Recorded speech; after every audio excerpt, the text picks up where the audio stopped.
Mesdames, Messieurs, bonjour, nous sommes le lundi 31 juillet 2017.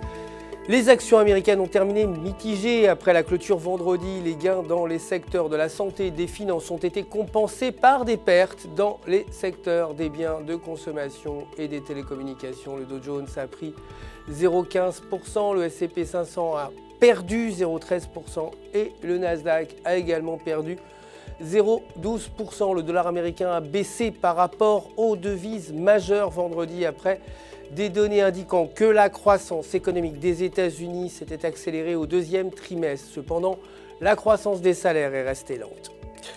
Aujourd'hui, le PMI de Chicago est attendu à 60,8 contre 65,7 auparavant. Et les ventes de maisons en attente aux États-Unis à 0,9% contre 0,8%.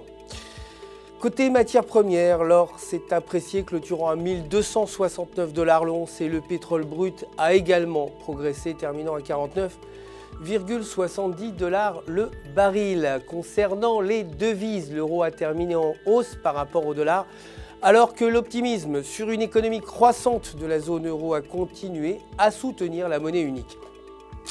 Techniquement, selon le graphique horaire, la paire euro-US dollar se négocie dans un triangle haussier avec une sortie du triangle par le haut.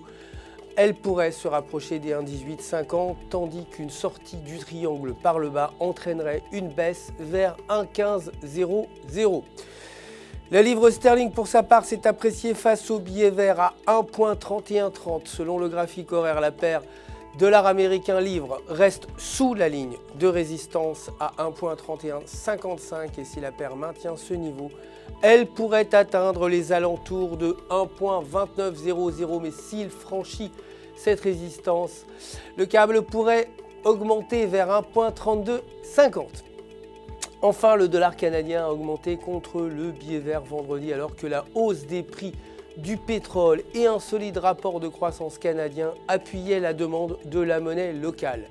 Techniquement, selon le graphique horaire, la paire dollar américain, dollar canadien se maintient au-dessus de la ligne de support à 1,2420 et si ces conditions se maintiennent, la paire pourrait atteindre les alentours de 1,2700 tandis qu'un repli sous la ligne de tendance l'entraînerait vers 1,2250.